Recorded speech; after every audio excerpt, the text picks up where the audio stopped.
Hey, welcome to this video.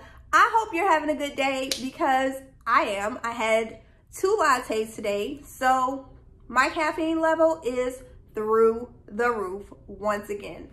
So listen, y'all, today I want to talk to you about how to survive another Zoom meeting.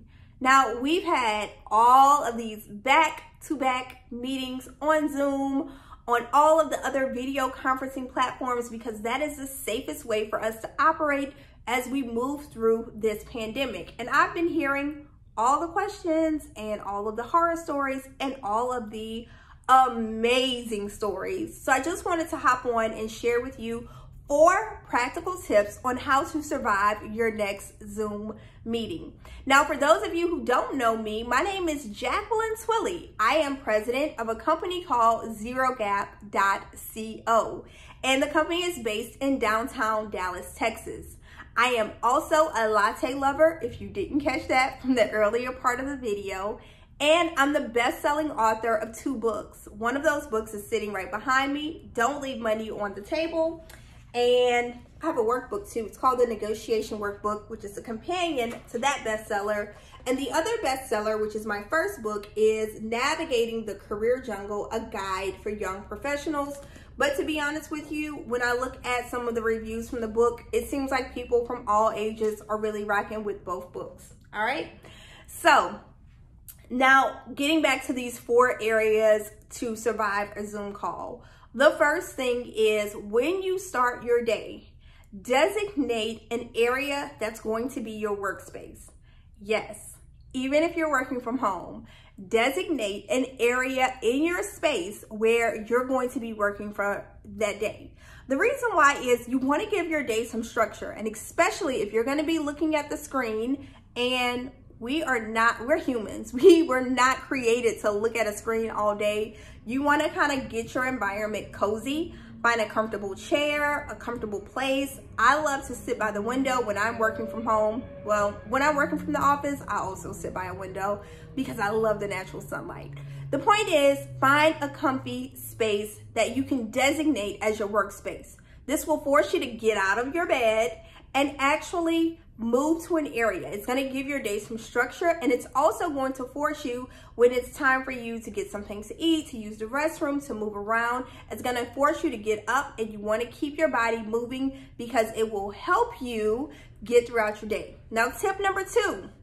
Tip number 2 when surviving a Zoom call is this: get creative and customize your background. If you Google free custom background for Zoom, all of the options will come up. Now, the reason why you want to use this for your Zoom and help you to survive another Zoom is because it gets mundane and it can become one of those things that you just start to dread. So mix it up for yourself. You got your workspace, customize your background. I recommend switching your background out about every 2 weeks because you're looking at it 5 days a week on minimum. Now, tip number 3 to survive a Zoom call. If there is an agenda, now this is super important, all right? So if you zoned out, come back to me right here. If there is an agenda for your Zoom meetings, look at those in advance. And I know it can be challenging because you're going from one Zoom to the next, grabbing a snack, grabbing a bite to eat, and getting back on the computer. But it will really help you to get through that call if you know what's coming up. It will also help you to shine as a leader when you know what talking points are coming and you're able to give input in areas that are your work areas of expertise. So if you're striving to be the next level subject matter expert at work, aka SME, that was a whole lot of letters. If you're looking to be the next level SME at your job, it's going to help you so much to prepare for those meetings by working through your agenda and thinking through your talking points. So what is it that you want to contribute? When you think through this in advance of hopping on the Zoom, it's going to help you to articulate your points with clarity and conciseness, and it's really going to help elevate your executive presence. Now, I have a whole video series on YouTube that's about executive presence. So if you're looking to polish up that area, head over to YouTube, type in Jacqueline Twillie Executive Presence. You'll get the whole video series, all right? Now, tip number 4, and I saved the best for last. You've got to give input. Even if your video is off and you're just communicating on an audio wavelength, you got to have some input. Now, this goes hand in hand with number 3. You got to look at the agenda. And you don't want to talk just for the sake of talking, but you want to show up and you want to contribute something of significant value.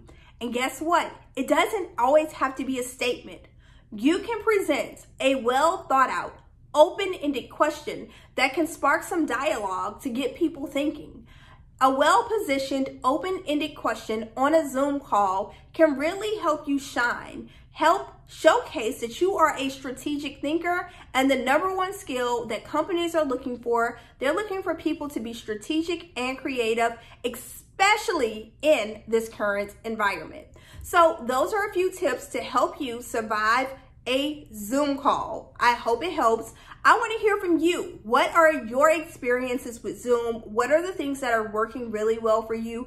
Comment below. I want to see it and I'll respond to you. If you have any questions about how to boost your executive presence, how to show up on a Zoom call, be more present and get more things done, I would love for you to leave a comment. Again, I will get back with you. Now, if you're not subscribed to this video channel, go ahead, hit the subscribe button, turn on the bell so you can get an alert when I send another training out for women leaders. You'll get it absolutely for free, delivered to your inbox from YouTube.